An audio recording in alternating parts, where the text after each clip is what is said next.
anything.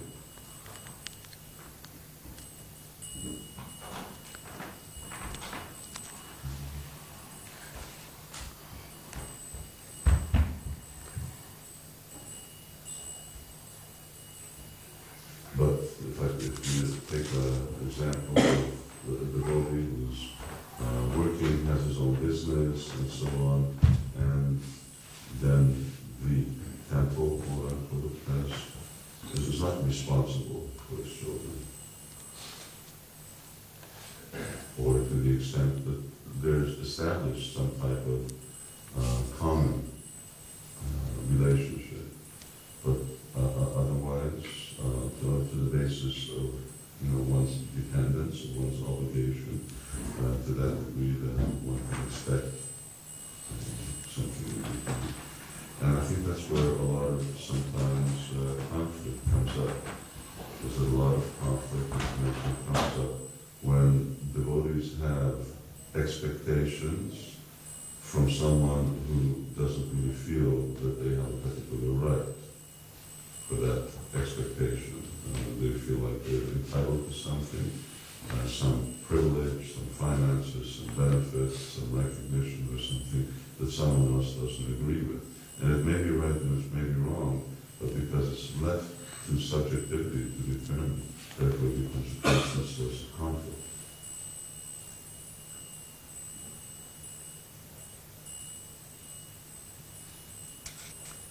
And that's why you have in a society you have very clear, like to come back to that rights and obligations, so that people are clear that they shouldn't expect more than what their commitment entitles them to.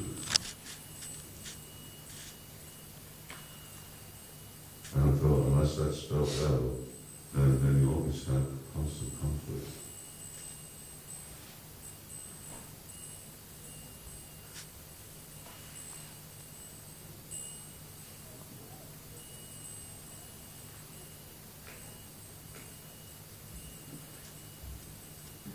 Hare Krishna Maharaj, well, do you think if there are like many brahmacharis living in a temple, do you think everyone of them should go out on books, or like there can be some brahmacharis who, who like stay behind and do help, or the temple is busy and like have to have it pujari or service or something, or just make the temple commander service.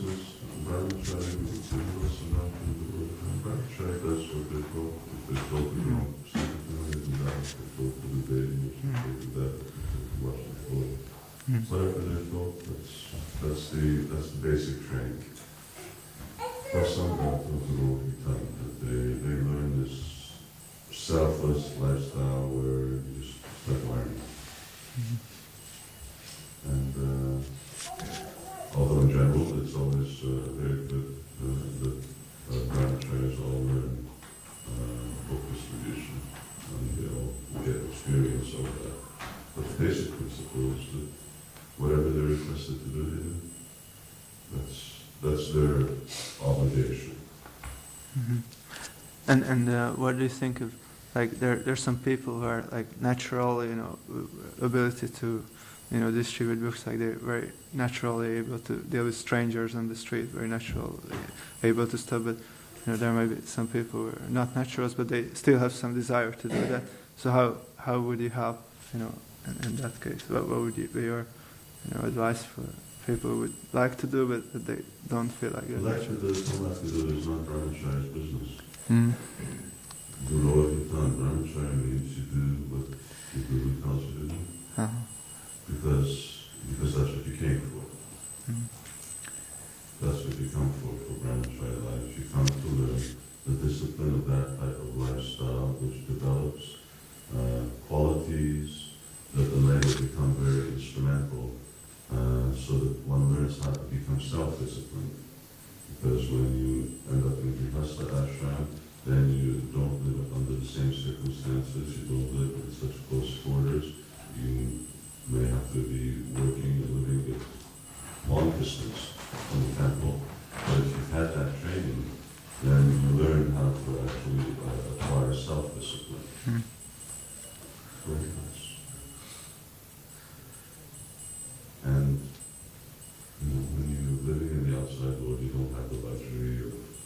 what is it that I like to do and what is it that I don't like to do. It's my nature, it's not my nature. It's living in an ideal world, but your nature is to eat, and whatever it is that feeds you, that's what you end up doing. So, like in the consular system, In the consular system, like you got a counselor who really like knows you well, knows what service is best for you, and generally devotees select and go into those groups who they feel very personally comfortable with and get to know each other. And if it doesn't work, you can always shift from one to another.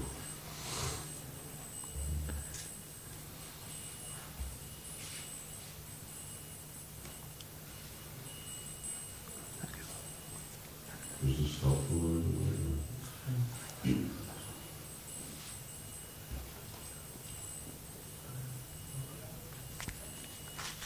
You were saying before about how important it is to have a common goal or aim for the community.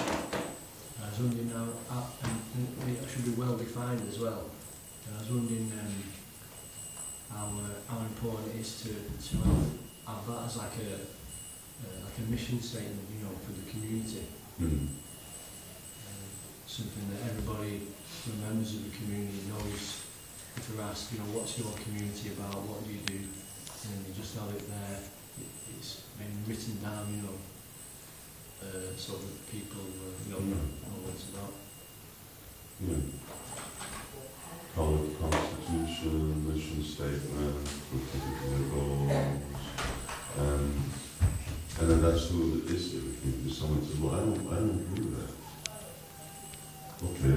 But this is what our community is. Our community is people who established this mission statement and this goal. Everyone doesn't have to be part of the community. So, which is another issue, is that someone may be a devotee and he may choose not necessarily to be part of the community.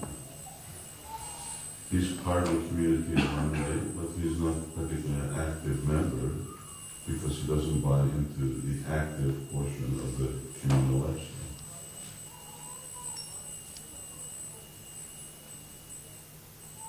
For instance, right now, I'm just in correspondence with Anutama, who made when we had our GBC meeting in October, sort of made this shocking proposal, some GBC members, that a member of ISKCON, if they're self-employed and working, is someone who gives 10% of their income to the society. Amazingly enough, it met with phenomenal resistance. How can we ask people for 10% of their income? I'm talking about the net resistance with the sannyasis, the GBCs. And so I made the point, I said, why is it a problem? On one side we're asking people to give their whole lives to Krishna, and on the other side we're afraid to ask them to give 10% of their income. Now, for instance, if you're a Mormon, you don't give 10%, you're not a Mormon. Yeah. They don't have any problems. If you're a Seventh-day Adventist and you don't go out witnessing, then you have to go out 2 evenings a week.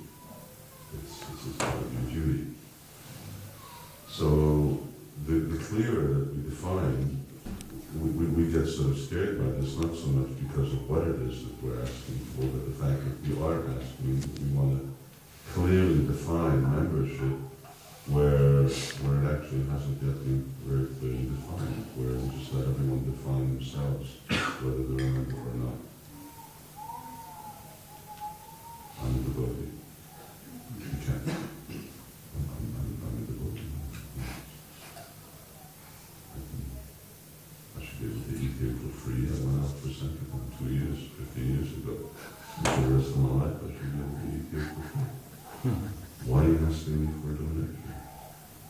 every single thing that we do in the outside world costs money, even breathing proper air.